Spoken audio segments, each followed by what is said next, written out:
What's up, everybody? You are back on the other side today with me, Mike G, and I am bringing you the story of a father, a fighter, a soldier, a friend, and an actor, and one of the greatest fighters in the entire history of MMA. Ladies and gentlemen, Randy the Natural Couture. How are you doing, Randy?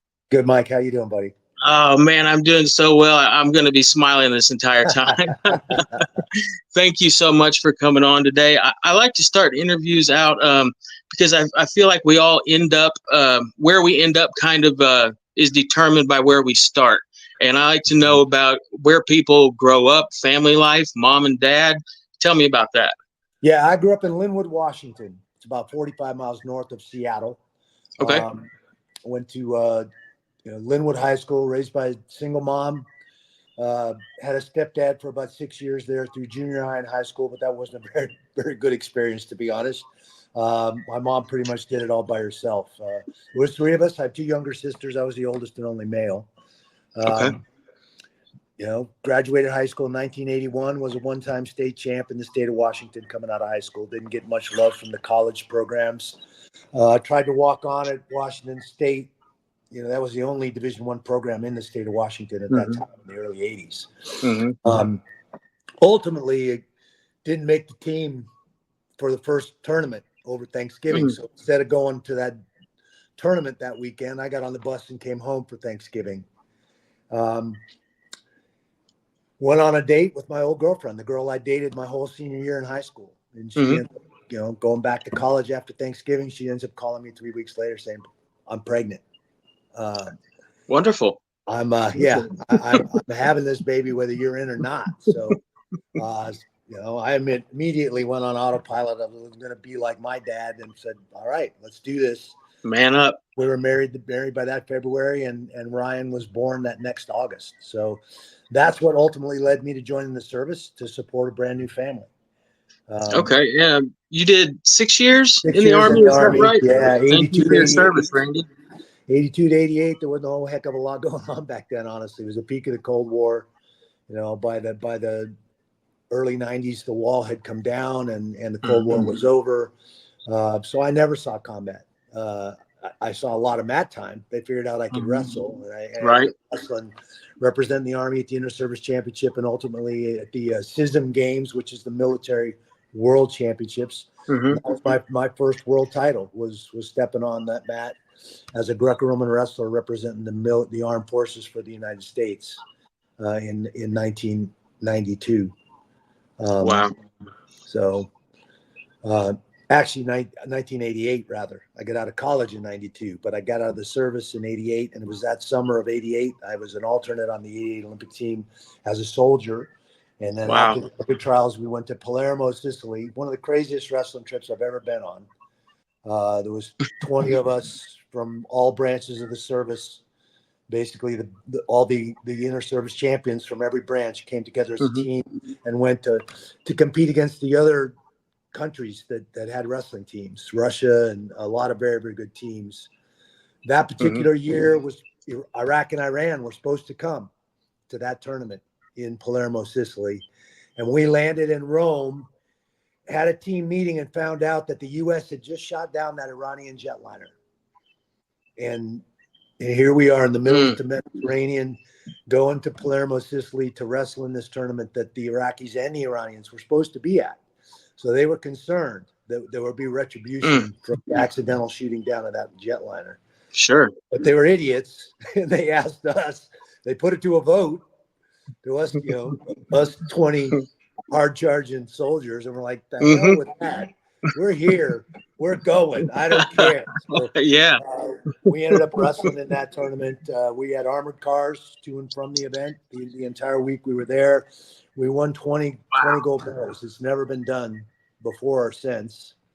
And that was an amazing Wow, that's team. amazing. Really, really amazing event. Now, and fun. One of the best wrestling tournaments I've ever been to. I didn't even know the military did that. Going back to the Army, something that you were most known for as an MMA fighter and in the UFC was your dirty boxing. You got into boxing in the Army, is that right? Well, that's a bit of a misnomer. Okay. I was stationed at Fort Rucker, Alabama, going through advanced training, which was my air traffic control school. Hmm. I would have done anything to get out of running in formation in boots.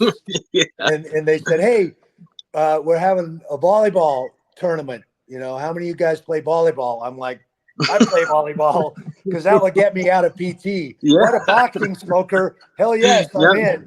Sign me up. So I got to train for 3 weeks at Fort Rucker for a boxing smoker against the other units, the student pilots and the student Okay. mechanics. We were the student air traffic controllers. Um, did the training, had a blast, loved it, got me out of formation and running in boots and in formation. Yeah. And then I didn't get a match in the smoker. So that's just the way it worked out. So I did all that training and then never actually got a fight. But then UFC 13 was my first MMA event. Hmm. And the announcer said, oh, he has a long history of boxing in the Army, which actually wasn't true. I wrestled for the Army. I never got to box for the Army. A lot of those early announcements of guys' experience weren't very accurate. Yeah. I'm glad you brought up your debut UFC 13. That was where I wanted to start your MMA career. But how do you go from wrestling for the military to octagon debut? Can you kind of fill in that space for me? Well, through the recognition I got in '88 at the trials, Okay. all these college coaches are like I said, I got no love basically coming out of high school as a Right. one-time state champ from Washington. Now I'm an alternate on the Olympic team in 1988, going to Hmm. South Korea, and all these college coaches were like, "Where did this kid come from? Who is that?" And recognized that I had joined the service and had 4 Hmm. years. I didn't matriculate. I had Right. 4 years eligibility, so the phone started ringing. And I had several scholarship offers to get out of the Army. I was scheduled to get out of the Army that fall. Hmm. And so I ended up taking a scholarship and going to Oklahoma State and wrestled at Oklahoma State for 4 years. Drove from Fort Campbell, Kentucky, into Oklahoma and settled in Oklahoma. And my wife and I, we had 2 kids by that time, and spent 4 years at Okie State wrestling for Okie State. And I believe I learned the confidence that I could compete on the international stage while I was in the Army wearing that uniform. Hmm. But I didn't develop the confidence in myself to win at that level, I think, Right. wholeheartedly until I wrestled at Oklahoma State. It was one of the best places I could have chosen to be. My coach Hmm. from the Army, pushed me to go that direction. Had a couple of other great scholarship offers too, but Okie State is traditionally one of the best wrestling schools in our country. And I made the right choice and ended up in the finals twice in the NCAAs. Didn't win. I ended up losing both those times. And I think if I'd have won, same in the Olympic trials. I was in 4 Olympic trials trying to make the Olympic team going all the way up into 2000. Hmm. 16 years chasing that dream. Never quite made it. It was in the final match to be on the team on 2 occasions in 92 and 96 and came up short. Came up short again in 2000 against Garrett Lowney, who ended up going on to make that team and win a bronze medal in Sydney. Right. And that was that time that I just knew it was time to hang it up and let that dream die and continued to foray into MMA. I started fighting in MMA in '97, kind of juggled both wrestling and fighting at that time. And then after retiring in 2000, could solely focus on just fighting and getting back in the belt and back in the championship form after 2000. So You mentioned starting in 1997. That's when yeah. I say I have followed you my entire adult life. I graduated high school in 1997. Oh, okay. So I have followed you my entire adult life. Tell me about Yeah. UFC 13, that first title win. Yeah, I had to get it approved, with Oregon State. I was coaching an assistant coach at Oregon State. The head Hmm. coach, Joe Wells, didn't like it much. He thought the fighting was bad, a bad look for wrestling and not a great look for the Right. university. But he said, look, if this is something you want to do and you get it past the athletic director, then I'm okay with it. So I Hmm. started meeting with the athletic director and he thought it was the coolest thing ever. And said, yeah, man, let me know how that goes. So here I am. UFC 13. I'm on my way to Puerto Rico to represent the U.S. in the Pan Am Championships Hmm. and wrestle the Cuban, who was my arch nemesis for a long time in Greco. He was Ronaldo Pena was this Cuban's name, and he was he was Olympic silver medalist, world silver medalist, very, very good wrestler. And on my way back from that competition, I got out in Atlanta instead of going all the way back to Oregon. And 5 days later was UFC 13, my very first fight. It was a tournament. I fought twice that Mm-hmm. night, Tony Hollema and Stephen Graham in the heavyweight tournament. And that Yeah. was my introduction to this crazy sport. You were hooked immediately, weren't you? The adrenaline of walking out of that tunnel was remarkable. I wasn't Mm-hmm. sure if I wanted to pee myself or climb the fence and get the hell out of there. I chose to stay and fight, obviously. But Thank you. it was a surreal experience walking out of that tunnel, having people yard on your clothes and just going Mm-hmm. literally ape shit when you walked out of there. A whole new experience. And then back then it was a little different. You know, I never saw those guys till we stepped on the scale that day Mm-hmm. before. And so Yeah. it wasn't like I studied film and knew how I was going to approach these guys or what to do. We'd focused that 5 days getting ready for that tournament on jujitsu. What does a Mm-hmm. jujitsu guy do? I'm Yeah. not used to being on my back as a wrestler. So that's the first thing we had to learn was this guard and all this jujitsu stuff that these guys were going to try to do and get me out of position and get me into Mm-hmm. trouble. And so I had 5 days to kind of figure that out. Thankfully, 5 days. both those guys, were big, great fighters, but they weren't great jujitsu practitioners. I didn't end up in much trouble, and I managed to wade through both of them in fairly short order and win that heavyweight tournament. That put me right in a super fight. They wanted me to fight Vitor Belfort, who actually fought Mm-hmm. on that same card and smoked Trey Telligman. And I think it was Trey Telligman on that fight. I think it was the next fight that he beat Tank Abbott Yeah. in under a minute, just Mm-hmm. blasting through everybody. And that's who they wanted me to Vanderlei. fight next. So, and in many ways, that fight with Vitor set the tone and pace for my entire career.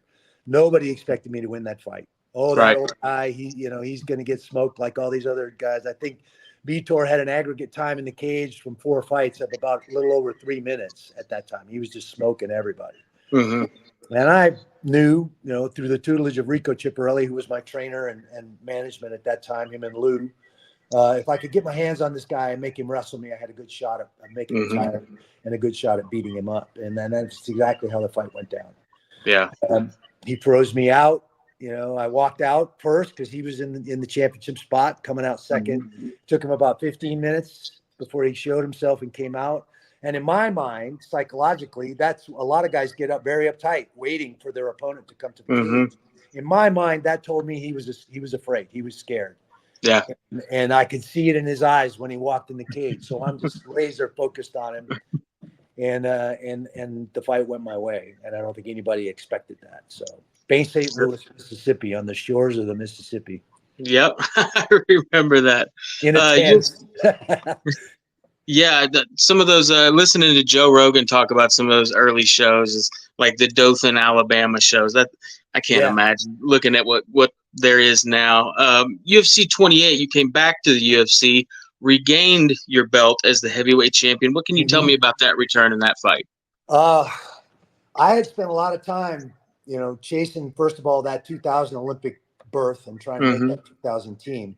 It gave me Yeah. those 2 years in 98 and 99 to really focus on wrestling and trying to make that team. And I Mm-hmm. knew, ultimately in my heart, that was going to be my last hurrah, my last quadrennium 4-year block to try and make an Mm-hmm. Olympic team. It didn't go my way. Like I said, I lost to Lowney by 1 point. He went on to make the team and win a bronze medal in those Olympics.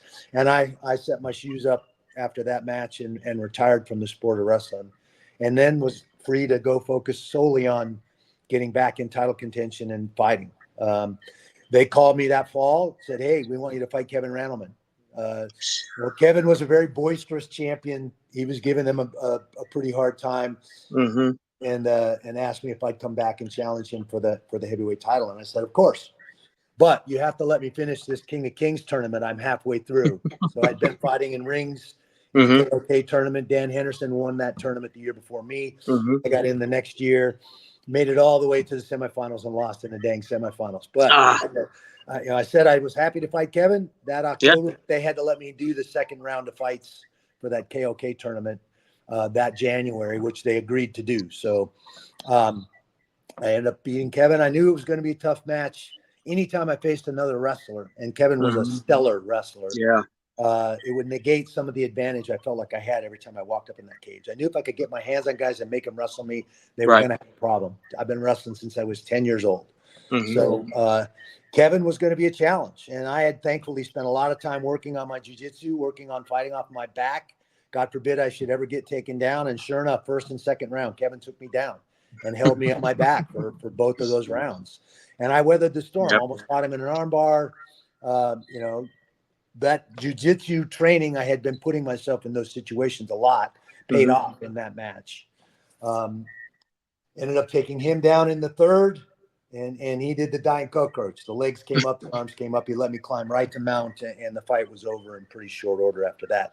So the dichotomy and lesson there was I had spent a lot of time working on that jit stuff.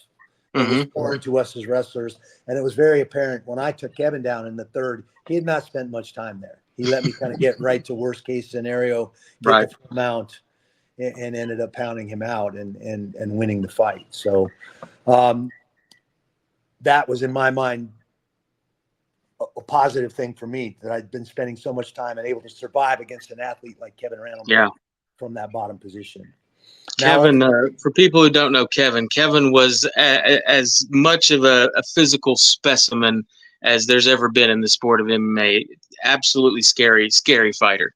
Yeah, amazingly athletic, two-time national champ for Ohio State in collegiate wrestling. He wrestled at Ohio State the same time I was wrestling at Oklahoma State. I watched him in the finals. My senior year, I was in the finals, and so was he, and he won that year. I took second. So he was a very, very challenging guy. A sweetheart of a guy. I love the guy. But, again, it's all about problem solving. It's not about whether we're friends or not. It's about how do I go out in the cage and solve the problem that's standing in front of me. That is Kevin Randleman. That was what it was all about. Yeah. Tell me about, I guess, being asked by the UFC to join with Chuck to help save the company on The Ultimate Fighter. Yeah, that was interesting. I don't think I was their first choice at that time, but there was a lot of heat between Chuck and Tito. Okay. And I think they were probably hoping to get those two on the show. But I think at the end of the day, Tito believed there was an agreement that they would never fight each other. And Chuck said, no, that's not true. I want my shot at the title, which was a rub. And so that wasn't going to work to get Tito in there. Tito ended up in seasons later down the road. And they ended up reaching out to me, and would I be willing to, come down to light heavyweight, fight Chuck. I'd already fought Chuck once. Came down to light heavyweight after the Rodriguez loss. And put me back in the title at light heavyweight for the first time. And I said, yeah, I'll come. I'll be on the show, and that'll culminate in defending that title against Chuck. That I beat him for the interim championship, and then unified the titles against Tito. So Chuck's going to finally get his shot at the legitimate heavyweight championship, actually light heavyweight championship. So that's where that came about. I ended up in the show. They were very frank. They said, look, we spent a lot of money to get us to this point. We had to buy this time on the air with Spike TV, but Spike is going to put us on. We believe this reality genre is the perfect vehicle to break down the fan base's misconceptions about who we are as fighters and what we do.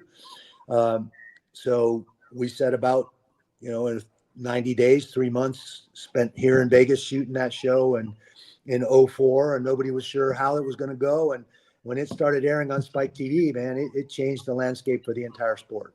The fan base doubled.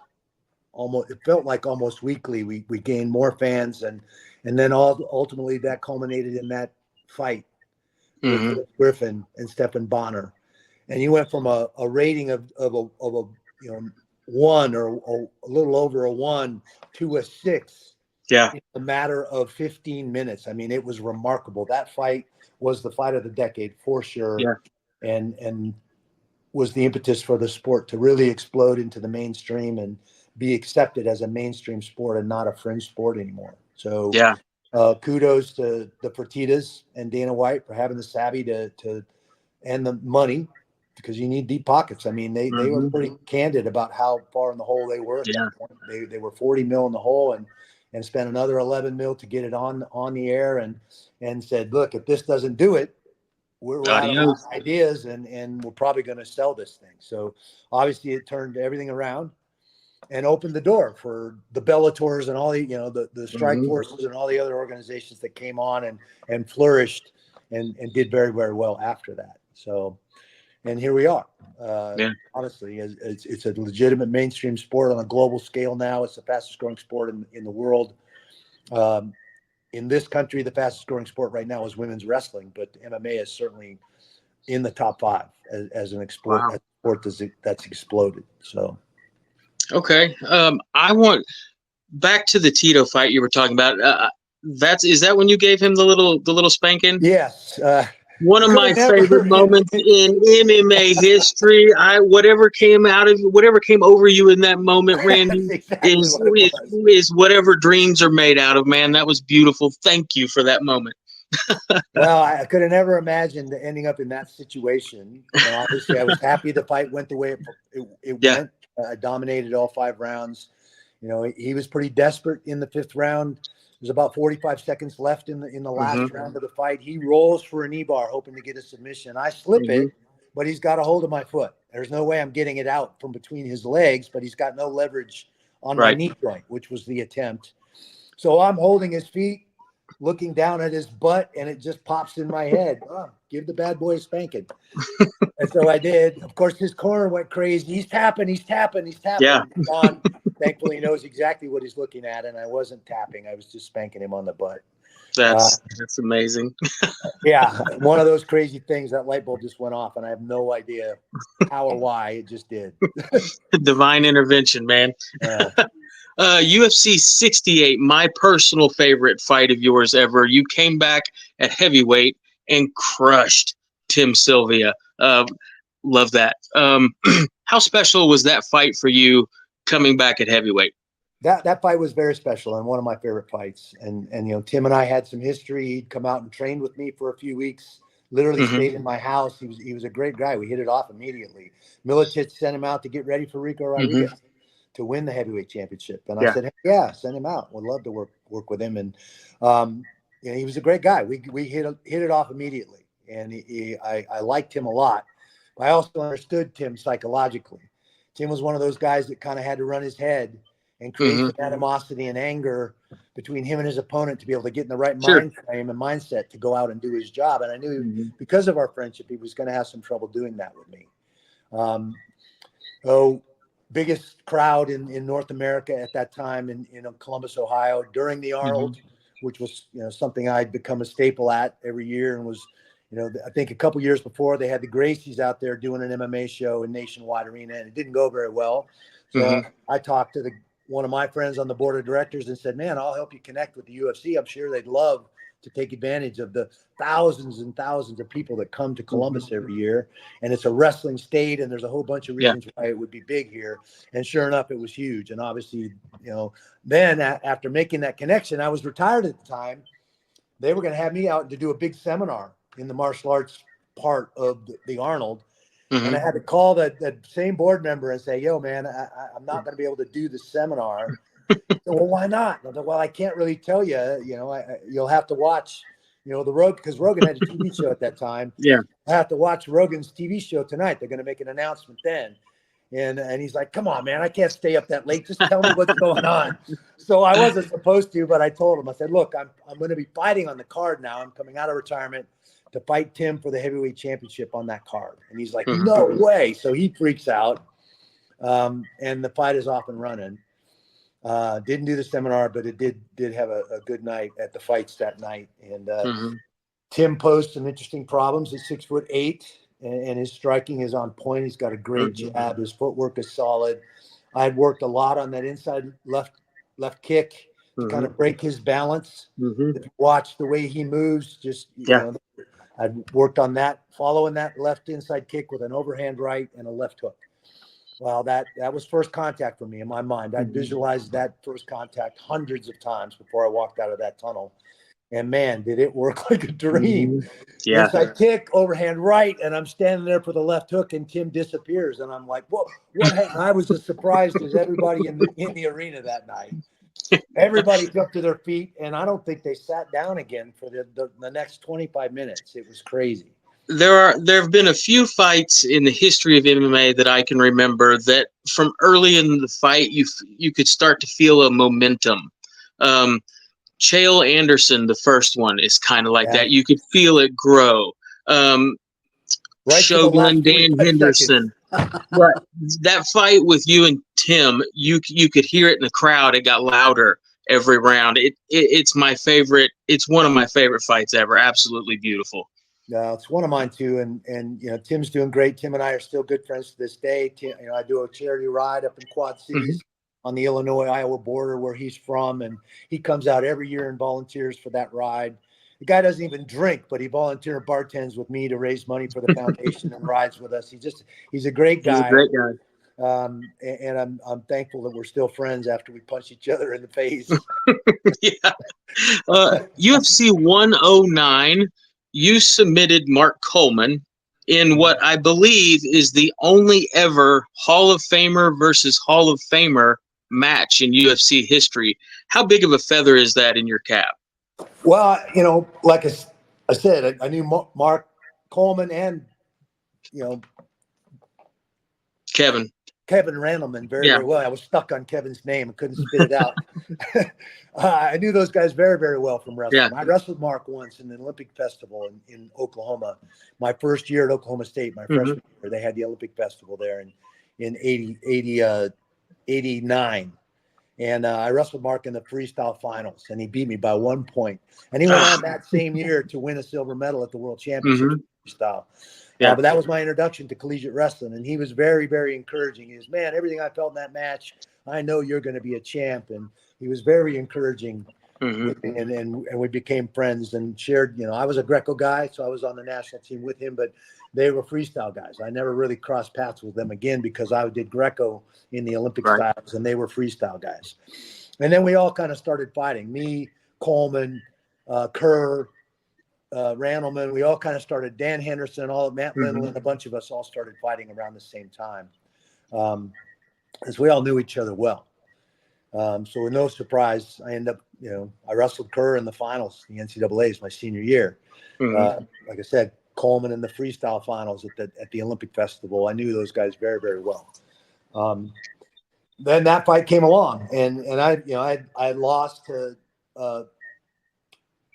Brock. I lost the championship title to Brock. I fought in the Manchester, and then Van Arsdale, I think, was around that same time, and then Coleman came along, and that was the first time two Hall of Fame guys had fought, and that was here in Vegas at Mandalay Bay.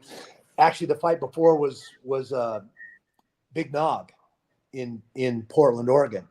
Okay. And a guy had reached out to me. A friend of mine reached out to me. He said, "Man, if you'll walk out to Stranglehold, I'll pay you to walk out to that song." And he wanted me to do it in Portland, and I'm like, "Nope, I'm not walking out to Stranglehold to face Nogueira when he could very well potentially strangle my butt in this match.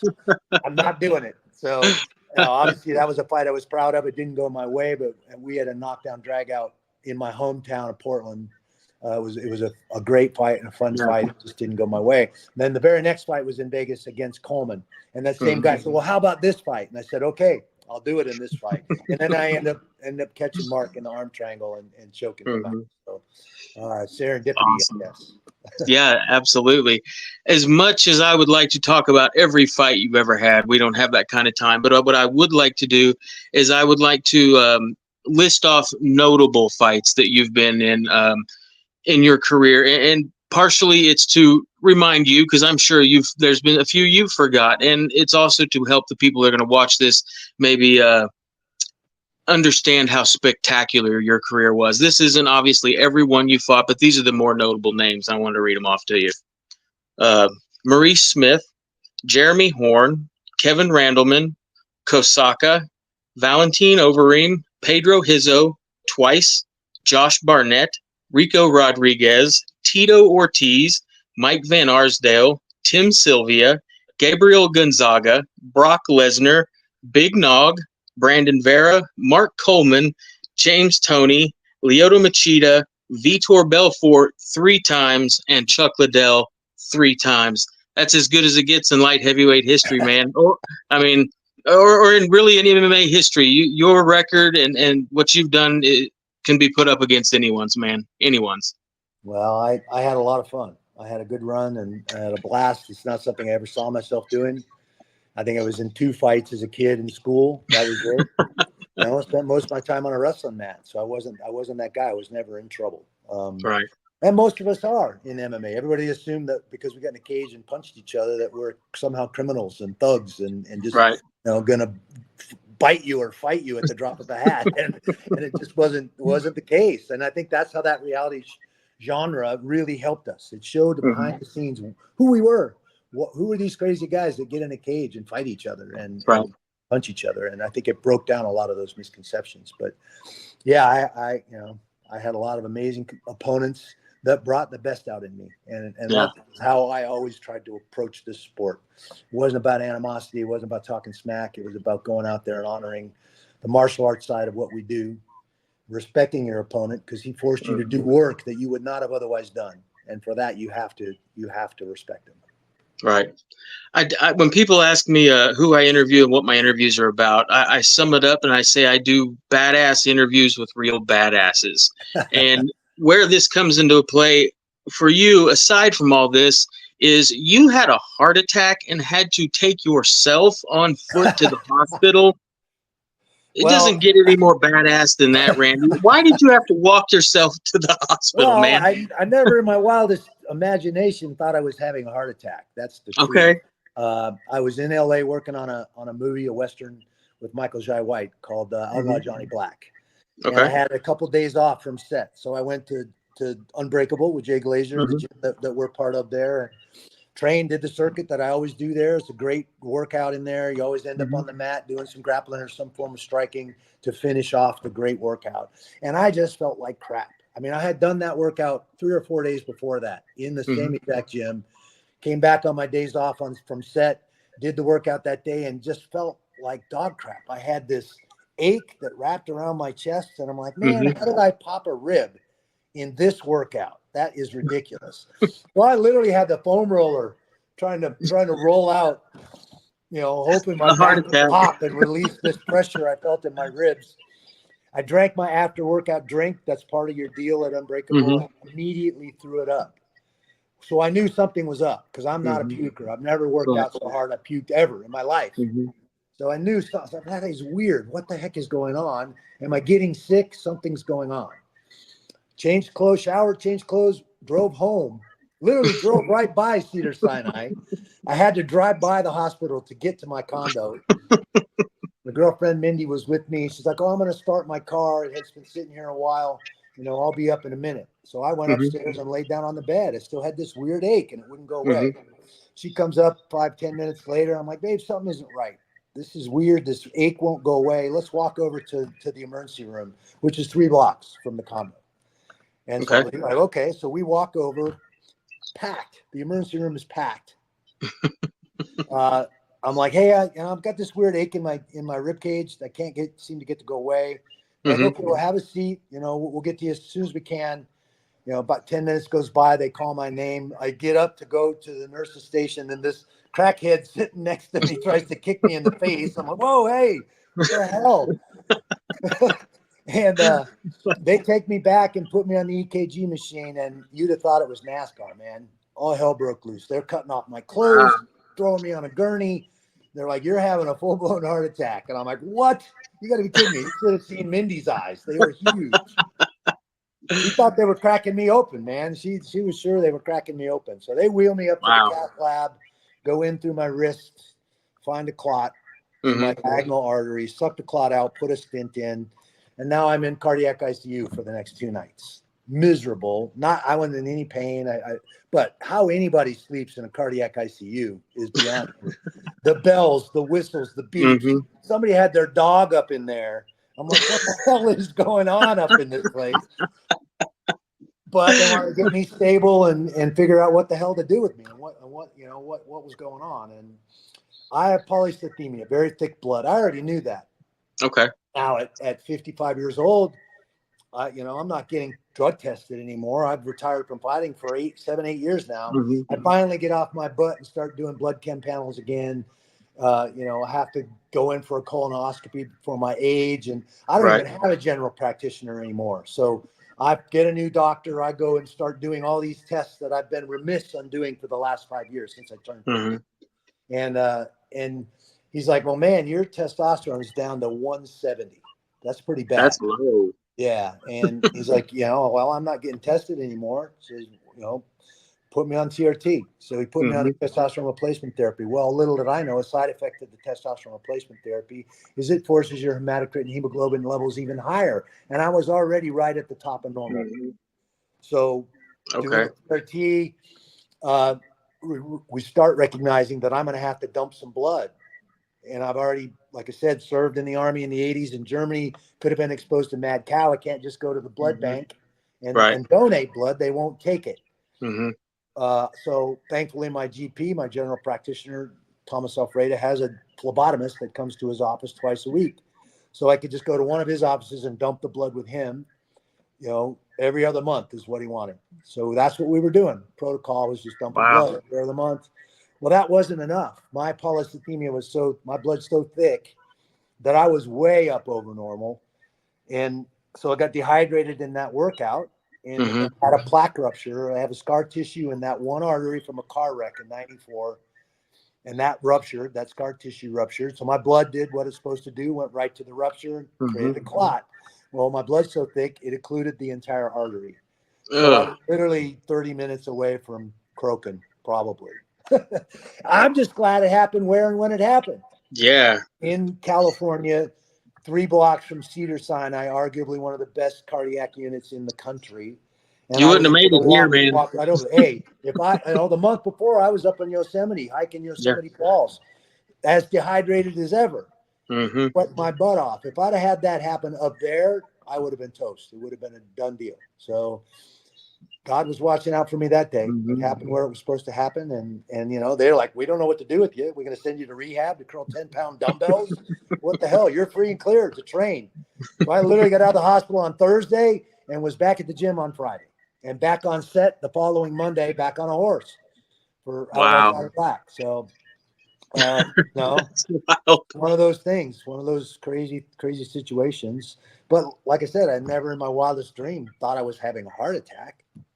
So, yeah, I walked over and I walked home. They wanted to put me in an ambulance. I'm like, I walked my butt in here. I'm walking my butt back out. I'm not surprised. I'm a huge fan of the Expendables movies. They're some of the most fun movies ever. How did you end up in the Expendables movies? Yeah, on a whim. First feature film for me was Cradle to the Grave.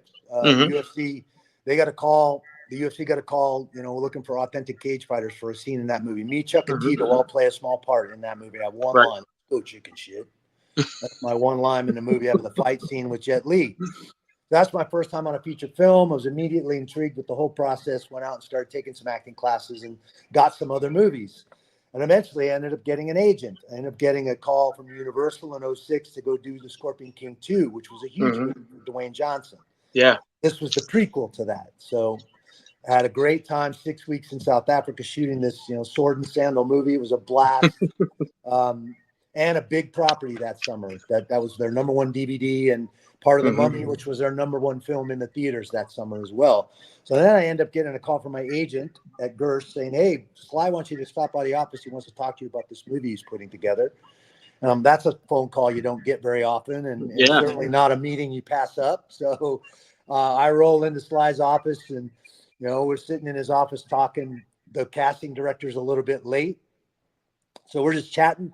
He's telling me about this project he's putting together, and he originally wrote this character named Hail Caesar for Wesley Snipes, but Wesley was having some tax issues at the time. So he was like, "I want to adapt this role for you.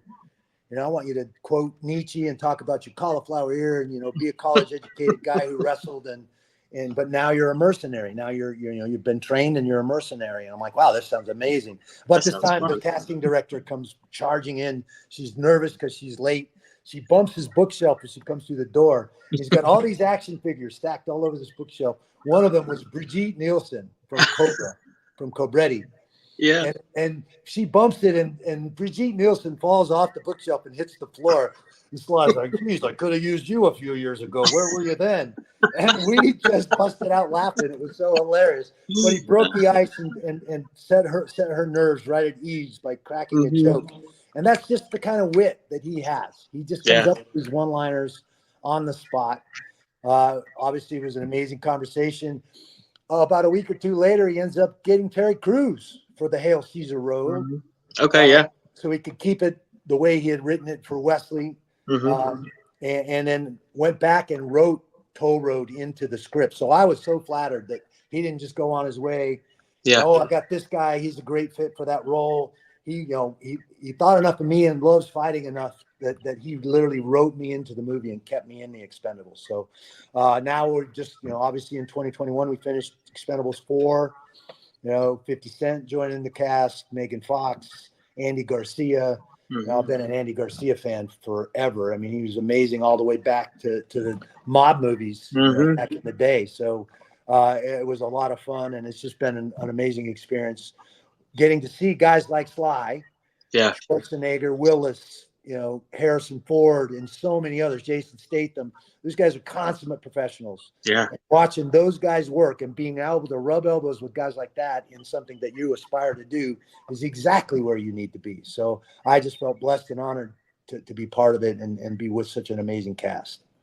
Yeah, that's amazing, man. That's how I feel talking to you right now.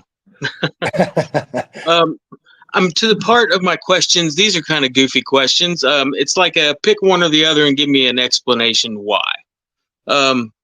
Pulled pork or brisket? Brisket. All right. Ali or Tyson, both in their prime? Oh boy, holy smokes! Yeah, that's a tough one. That is a tough one. Yeah, I'm a big Ali fan. Biagio Ali, Muhammad's grandson, trains in our gym and has made a great headway into MMA, fighting for the PFL. His brother Nico is doing fantastic in boxing. I've become good friends with Bob and Rashida. Rashida is Muhammad's daughter, and how I met those two young men who were remarkable athletes.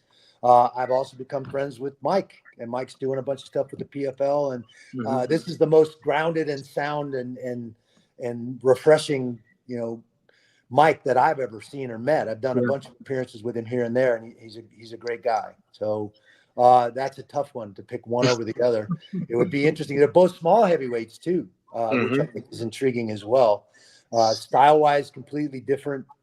The stick and move and the long jab from Muhammad Ali, that footwork and that peekaboo, all la Frazier from Tyson would have been a very, very interesting matchup. I'm not sure I could call that one. It's the greatest debate in combat sports history because you can argue either side and be right. Yeah, I think you're right. right. All right. Do you prefer to end a fight with KO or submission? I never had a KO. Not one. Tim is the closest I came to that one-punch knockout. Okay. I never had a KO. I had a lot of TKOs. There we go. We'll count that one. I had a battle, a lot more. My style was that wrestling grinding style that was more of a battle of attrition. I'm going to put you in bad positions and pound on you until you don't want to be there anymore. Right. I started getting more submissions when I started working more with Neil Melanson as my ground coach. And folks stopped focusing so much on jiu-jitsu and shifted to catch-as-catch-can wrestling. And then I started getting submissions like the Coleman submission and the Van Arsdale submission and all of that. That's all in that window when I really started knuckling down and working with Neil Melanson, the ground marshal. So submissions are always fun, man. And like I said, I never got that KO. That KO power, I never felt like I had that. Gotcha. So I would go with submission. Okay. Coffee or energy drink? Coffee. I hate energy drinks. Can't do it. Makes me feel like I'm having another heart attack. Okay. And all the sugar in those things is ridiculous. Yeah. The 60 guaraná, grams. the taurine, all the kind of pseudo ephedrine type feed substitutes they put in all that stuff is so unhealthy. Yeah. And it's crazy. I had a giant endorsement deal with Rockstar. Me and Quentin Rampage Jackson were the first two guys to get Rockstar into MMA. and I never drank one ever. But I have my coffee in the morning. I like the mushroom coffee. I've been doing the mushroom coffee for a Okay. while now. A lot less Nice. acidic, has all the benefits of the mushrooms, the reishi, Awesome. the lion's mane. A lot of those mushrooms are really, really good for you. And Laird Hamilton, the big wave surfer, has a company called Laird Superfoods, and I order coffee through him. And I Okay. really, really like that morning coffee. Awesome. Bruce Lee or Chuck Norris? Uh, Man, you got to put me on the spot like that. I'm friends with Chuck. I actually It's watched going to get worse, the Passion of the Christ with Chuck.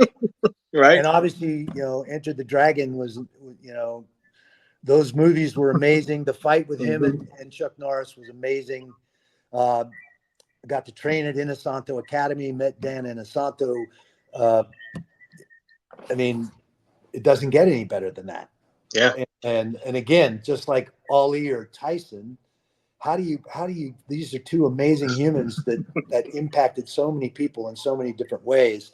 Certainly Chuck and his ability to act and all the things that he's been a part of, as a sparring guy and a karate guy and all the fights and all the movies. Bruce Lee's an icon in martial Yeah. arts. Both those guys. I don't think you can easily pick one or the other. Right. I would probably have to go with Chuck Norris just because I know him and I've shook his hand and met him and looked him in the eye. And unfortunately never had that opportunity with Bruce. Gotcha. Okay. Seahawks or Raiders? Seahawks. There we go. I grew up in Seattle, man. Got to be true to the home state. Right on. I thought it would be the Seahawks. All right. This is kind of a goofy question. It's your birthday, and you can have anyone ever singing happy birthday to you up on an awesome stage, and you're the only one in front. Who's singing happy birthday to Randy Couture? Marilyn Monroe. Nice. The traditional happy birthday song? Why not? It doesn't get much better than nice. that. Yeah, that's a good one. I like that. Aside from acting and trying to get a more fair cut for fighters, tell me about the commentating work you've been doing in the PFL. I'm quite interested in that. I've been having a blast with the PFL. They took MMA and put it in a true sports format.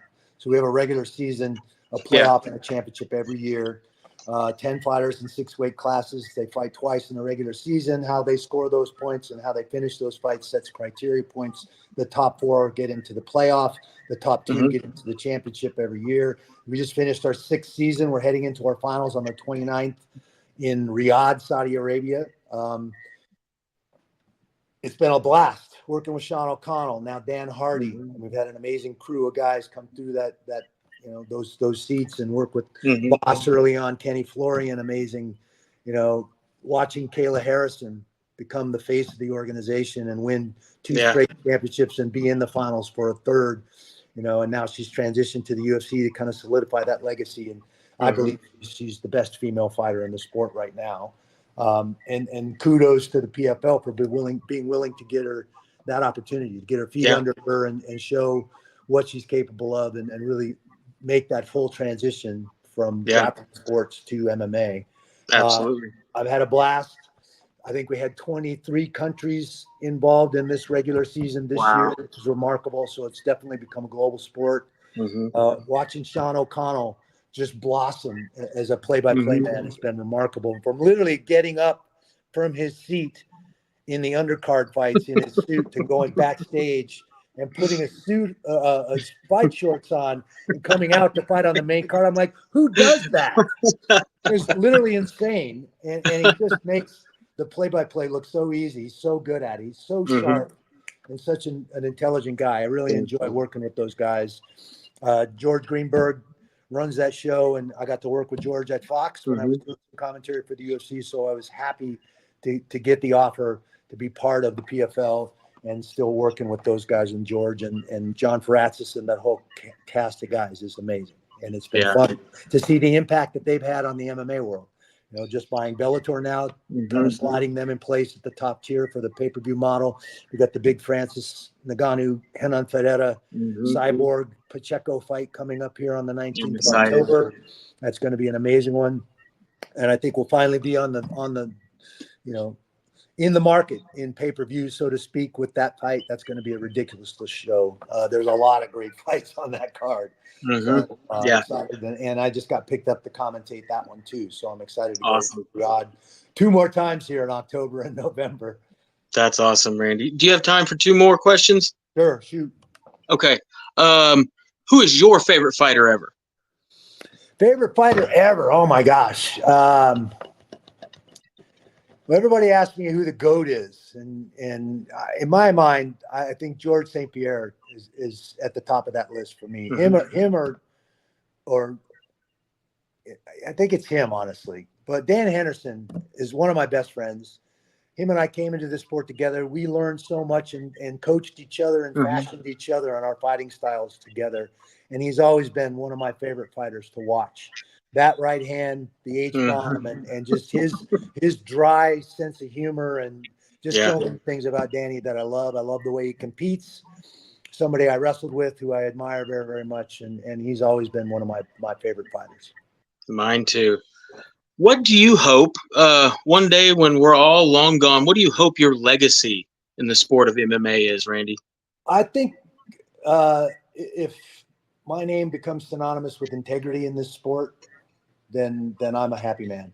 I tried to represent the sport as a legitimate sport and do it with integrity. It was never about smack talk or any of that other stuff. And tried to keep it as simple as possible and just be myself. And I think the fans appreciated that. It didn't seem to matter whether I won or lost. I didn't lose a lot of fans, and I didn't get that big backlash. Fans can be brutal, man. They really can. Yeah. And especially in MMA. And so keeping it simple and just being yourself and walking out there and doing your job in that cage was what it was all about for me. And I hope that it seems that people like that and respected that. And I hope that's how they see me. Absolutely. What is the best way that fans, friends, and people that want to follow you can keep up with what you have going on these days? Randy the Natural Couture on Facebook, Randy_Couture on Twitter, XC Natch on Instagram. There's also the real Randy Couture on Instagram. I had a little hacking issue last year. Ended up having to create a second account till I got Meta to give my old account back, which was a whole nother story. But I got 2 accounts on Instagram now, and I maintain them both. I post on all of those myself. I do have an IT guy that helps me do some of the stuff for the foundations and the endorsement deals and some of that other more commercial stuff on my fan page. But I post on all of those pages myself. It's not some random dude out there, plugging stuff in. So that's where people can find me and keep all right. I'm out of questions, Randy. I want to say thank you from the bottom of my heart, man, for responding to me in the first place, not giving up, working with me through this process, and blessing this channel with your story, man. From the bottom of my heart, thank you very much. My pleasure. Thanks, Mike. I appreciate you having me on, buddy. No problem. I'll get this uploaded and I'll send you a copy of it. If you want to check it out for any reason you don't like it, let me know. I'll take it down. I hope you like it. All good, man. Send me a link, and I'll post it on my platforms for sure. Fantastic, Randy. Much love, man, and I'll talk to you soon. You bet, man. Be well. Bye-bye.